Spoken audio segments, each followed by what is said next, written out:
Because again, beauty professionals are not taught business skills in beauty school. Right. They're taught how to pass state boards.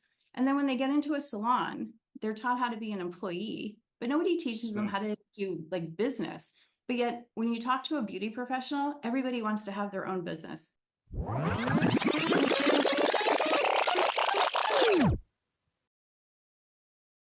Hey, everybody. Welcome back to another episode of the Richer Geek Podcast. Today we have Karen Kaminski. This is a little bit different, everyone. It's a franchise idea, but she is a beauty industry expert and the founder of Allure Salon Suite Consulting. She helps groups and individuals establish, manage, and scale private salon suite facilities across the USA. How you doing, Karen? Hi, thank you so much. This is great. I was looking forward to this. Absolutely. And I was too. At first I'm like going, hair salon. I haven't been in a hair salon, of course, for a while. I don't And, know, there's still upkeep. I tried one of those things where, the hot towel, and the whole thing. And I fell asleep and, that was kind of nice. And the straight razor thing, but, eh, we'll talk about people who have beautiful hair like yourself, and we'll talk about that. So, Thank you. um, tell us a little bit about your background. Everyone always wants to know how you got started, and then go into the aha moment on where, I need to do something different. I need to do this, not only for yourself, but for other people out there. Gotcha. So when I was in high school, I wanted to go to beauty school. My dad was like, absolutely no way. He was like, you're going to college, you're getting an Mm-hmm. education. And again, thank God I did, because it really got me to where I am today in the business part of it. So I opened my own salon after I went to college, had my children. I opened a nail salon, or I bought a nail salon. And while I loved like the whole salon and doing services and stuff, because I do have my nail tech license, Mm-hmm. I didn't like being stuck with the same clients. You know what I mean? Like there was no room for growth unless you hired people. So my OPI rep approached me and said, "Hey, listen, we have a sales rep job for if you're interested." And she's like, "Why don't you, meet with these people?" So this guy showed up like yourself. He had no hair and he had a box of oil and a list of accounts. And I go, "What is this?" And he was like, "Just try it." And he's like, "Here, take it all with you." Well, here was Moroccan oil. Mm-hmm. And that's how I started my sales career. And I trained in Manhattan in like these beautiful, like multi-level salons. And I ended up having, the Pennsylvania area. It was Sabbath Beauty Supply. And they told me, "Hey, listen, stay out of Philadelphia. You have the rest of the state." So I was like, "Oh, great." So I would hand out little bottles of Moroccan oil. Fast forward, Prof actually took over the contract for, distribution at the time. So a job was posted Mm-hmm. and I was like, okay, took my chances, put in my resume, and I got hired by Linda Fellows. And I started with Prof. And that was like my dream job. I got to go into all of these salons. I got to play with products. I got to try products. And it was like, it was perfect. But what I realized is I love the business part of it. Like I could walk into a salon, help these individuals, these salon owners, make sure their inventory was done, but Mm-hmm. also try to help them create more business and like how to do promotions and really like some of their business struggles. Because again, beauty professionals are not taught business skills in beauty school. Right. They're taught how to pass state boards. And then when they get into a salon, they're taught how to be an employee, but nobody teaches them Yeah. how to do like business. But yet, when you talk to a beauty professional, everybody wants to have their own business. Mm-hmm. So Right. fast forward, I trained with Prof and she took me into a salon suite. And I walked in as a new rep and I was like, "Oh my God, there's like 60 people in here." And she was Mm-hmm. like, "We don't come in here." And I said, "What do you mean?" I said, "There's 60 accounts. I thought we had to get accounts." She goes, "They don't buy from us." And she's like, "Don't you have them in Pennsylvania?" I'm like, "No, I don't think, no, we definitely don't." Well, next thing you know, one of the franchises opened up in Pittsburgh, two of them. And again, I was a sales rep, so it kind of like blew up Pennsylvania because they were like, "Oh, it's booth renting," and nobody could understand how this business model worked in Pennsylvania. So next thing you know, two more opened. And when I realized they were opening, because salon suites have been in the US for probably about 30 years. and they're in every part of the country except for New Jersey and Pennsylvania at the time. And we're talking like back in 2011. Hmm. So fast forward and thinking, I'm like, I'm never going to retire as a sales rep if these take hold in Pennsylvania. So I went on my search to try to find, a space to do my own. And I called some consultants and they didn't have the beauty industry experience that, how do you set up the space? Like, what kind of plugs you need for the blow dryers? And so I decided to go it alone, get all my details down. I went to 17 landlords here in Pennsylvania and they all thought I was crazy. And everybody would be like, do you know how much plumbing you have to do? Do you know how much like electric? I said, well, yeah, they all have to be little individual salons. And finally, I met up with Joe Amato, who had commercial properties. And he's like, I love this concept. I live, half of the year down in West Palm Beach. He goes, they're all over in Florida. Because Florida, Texas, and California and Atlanta have like the highest concentration. He goes, I'll help you. So that's how I opened my first location. And here in Pennsylvania, you have to go by state boards. So there was a certain space requirement. And then again, that's what kept them out of the state, because the franchise model is only 110 square feet, where you have a state like Pennsylvania, it was 180 square feet. And it had to be a minimum of 10 feet wide. And then the same was with New Jersey, but New Jersey was 350 and a bathroom. So what had happened is the franchises kind of like pushed their way in and, petitioned state boards. And next thing you know, they came flooding in. And during COVID was the real big aha moment, because while everybody was home, dealing with all that, the franchise models were blowing up in PA. And when we opened up on June 19th, all of these salon owners that reopened, they opened to like their salons being decimated because everybody bailed, because it was like the perfect concept at that time, where you take one person, it's a private suite, and it kind of came into Pennsylvania backwards. Do you know what I mean? Whereas in all the other places, but it took hold quickly. And during that time, I was in the process of opening 2 of them. And currently I have 5 locations and we manage about 115 studios. And it's a great concept. It's a great income, semi-absentee income for people to get into. All right. So walk me through this. You've kind of discussed the background of it. I'm an investor. Yes. Okay. I come to you and say, I want to buy a salon, or I have this small strip mall space. Okay. Yep. And I kind of like to own something myself instead of this smoke shop or something like that is going to be in there for 2 months, then leave because they're not paying. What is the process? So it's like I'm kind of thinking about this because here's the thing is I think everybody on this planet, especially in the United States, knows or has some relative that is a stylist, whatever they're called now. Barber, back in the day, that's how old I am. So I think you're right. Like a lot of people say, you know what, they want to either work for someone that isn't out there crazy. So I come to you and I say, hey, Mike wants to own or turn part of my strip mall into this concept. Walk me through it. What happens? So first thing, what I do is I vet the sites, and how I vet the sites is I see what's around. So I first start with professional beauty stores, because these individuals, go to the beauty stores to get their products. They don't really use a rep, hence why I started my own company. The other thing is we look around to see if there is any competition in the area from other franchise models. And then we look for salons and spas and kind of get like a good idea of the business that's in the area. I do not use heat maps. And the number one reason, and a lot of the franchises do, the number one reason why I don't use a heat map is a lot of times people go to beauty school because they didn't know what to do after high school, and or they transition out of being a beauty professional into another career. And they keep their their beauty license because they want cheap shampoo. So they're not really accurate.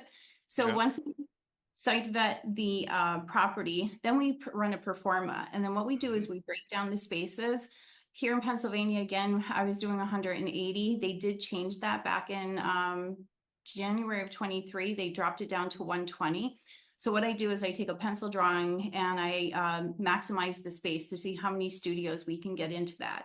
And then based on the competition in the area and kind of the state you're in, we actually see what the going rate is. So here in Pennsylvania, for a single studio, which is 180 square feet in my business model, we charge anywhere from $299 to $450 a week. And what we do is we go through the pro forma, make sure that your expenses are covered, because these facilities are very energy efficient. They don't cost much to run. They cost a little bit to get them built, and they run very efficiently. And then what happens is we see what the income typically is. Now for my spaces, we kind of like to be in that $45,000 to $50,000 range as far as our monthly income. And then when we take away our monthly expenses, including utilities, rents, insurances, we like to be in that $25,000 to $28,000 a month in profit. So they're very profitable. And semi-absentee ownership, once you have them filled, and you have happy tenants that are doing are successful in their businesses. Now, what do you say with someone that says, well, you know what, I'm just going to go buy a Great Clips franchise, or, you know, something kind of like that. And then you have your concept. Now you have someone who's paying, you know, for the marketing, advertising, franchise fees. You know, you have the name. But what do you say with people? It's like, well, do I do Allure Salon Group's concept, or do I just go buy a you know, standalone? So let me clarify that. So Great Clips is really like a chain haircutting place. It's actually a salon business.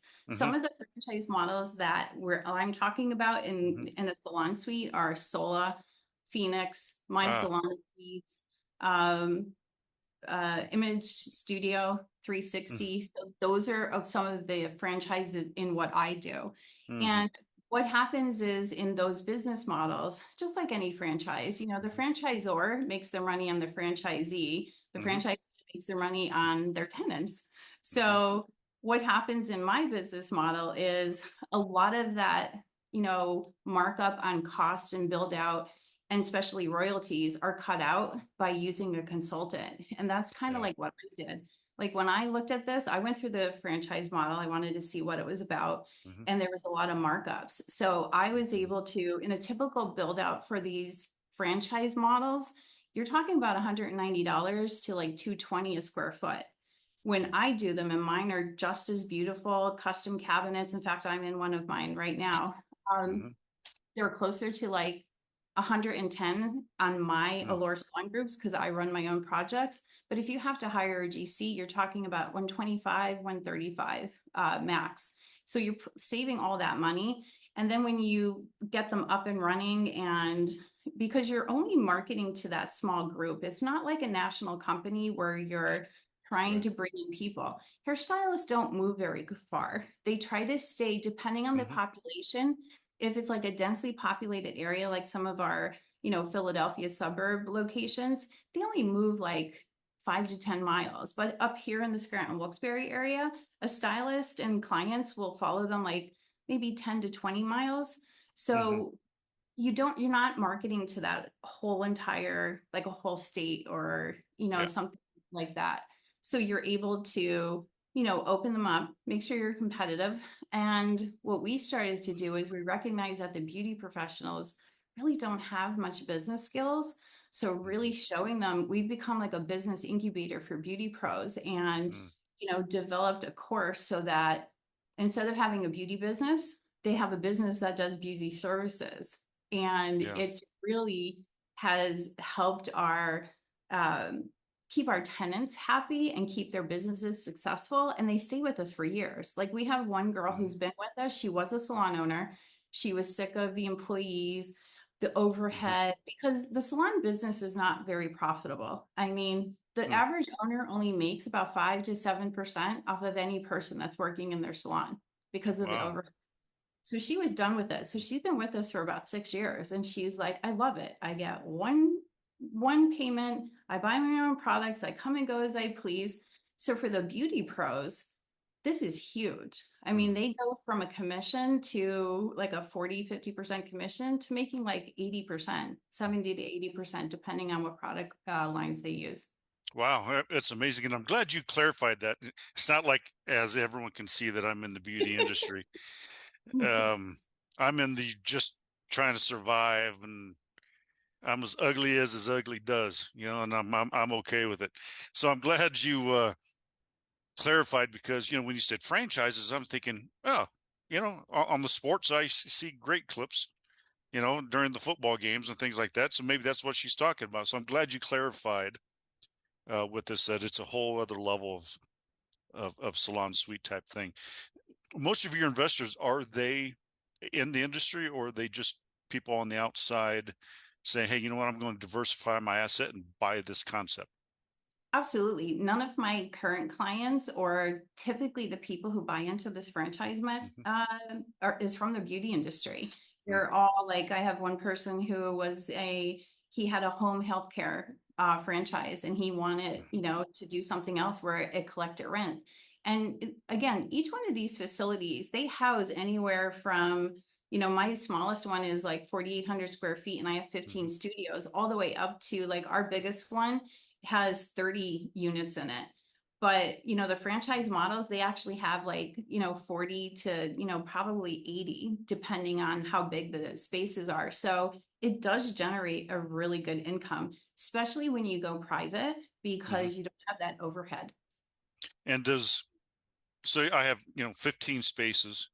Mhm. um are the stylists renting each booth? Is that how the concept works, and then they're just Correct. When I go in and I'm working with clients, currently I mm-hmm. have clients all over the US and Canada, and I'm starting to see people, it's starting to take effect in like other parts of the world, like the UK, Australia.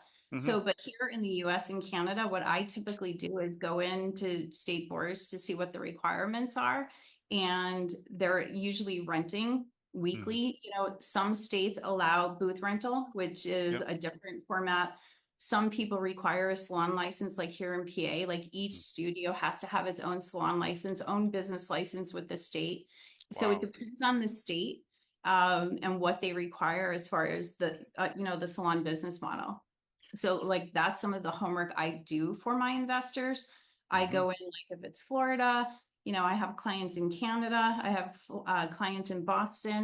We have a client in Ohio, and we go in, research all their state boards, even what the state requires for a business, and make sure we give them a business binder, our tenants, and then they're paying rent weekly.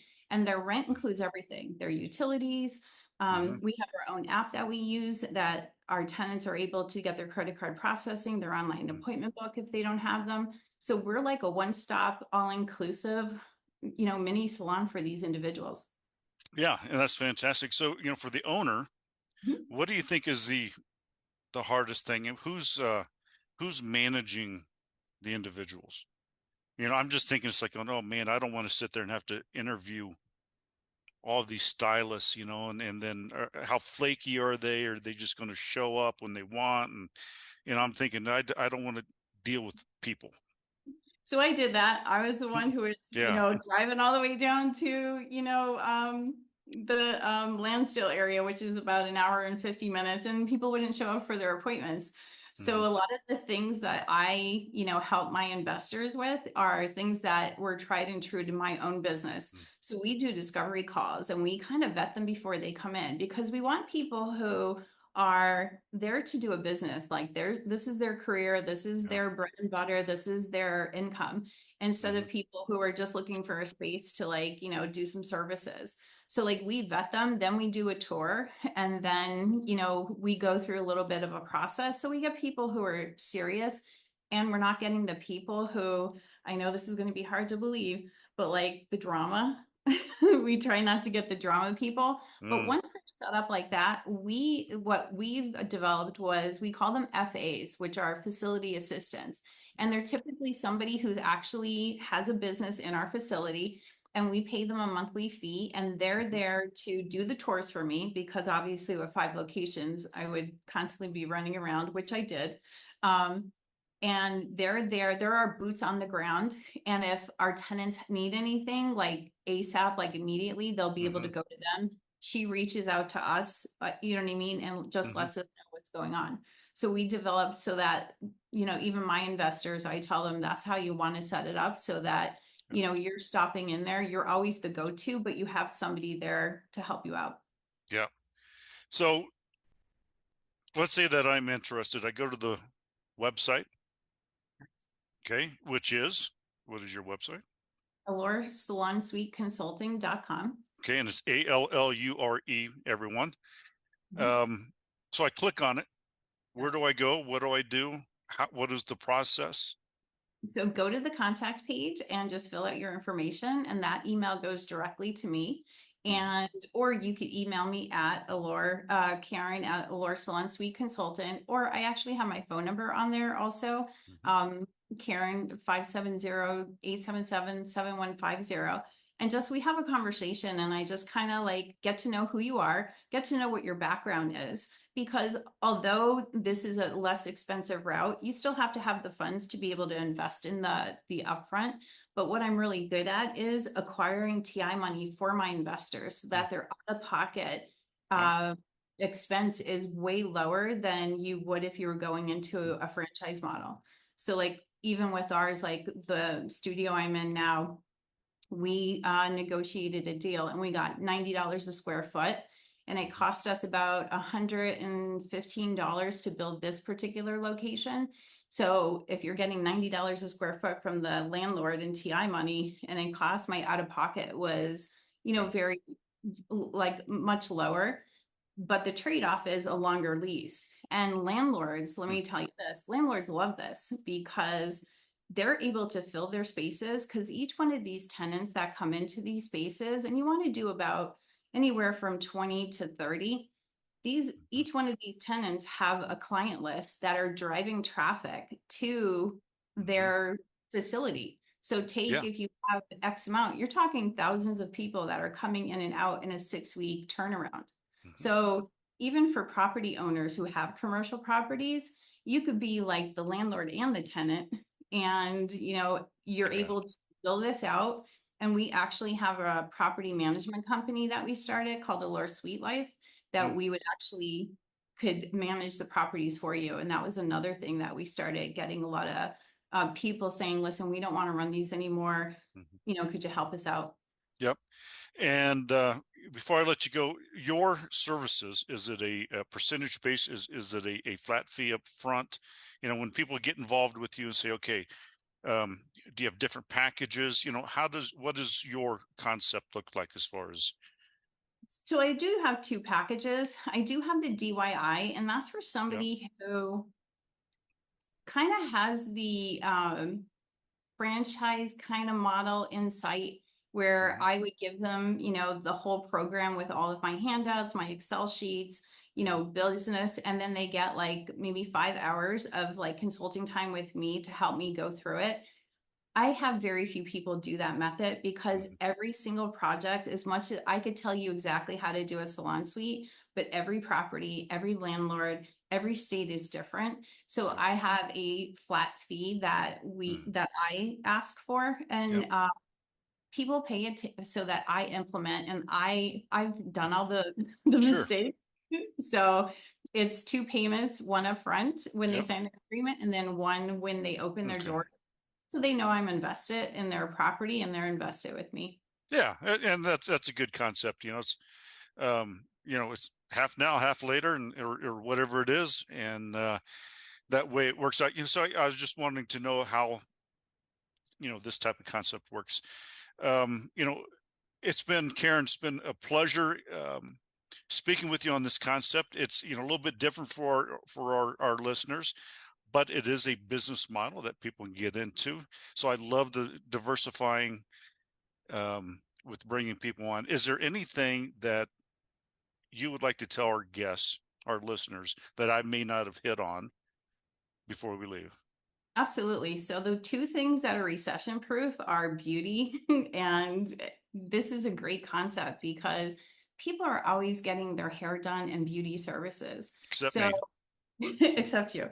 And then they're able to, the beauty industry is so individualized and Yeah. more people are looking to be entrepreneurs in the beauty Mhm. industry because of just all of the things that they can do, whether it's, express themselves creatively or, for the single moms that need more flexible. So this Yeah. business model is huge. So when you're Mhm. thinking about investing, look at, think of all the people who get services done in the beauty industry, whether it's barber, and it's for Mhm. everybody. It's not just hair. It's Yeah. barbers, it's tattoo artists, it's permanent Mhm. makeup people, massage therapists, Reiki masters, nail techs, massage therapists. Mhm.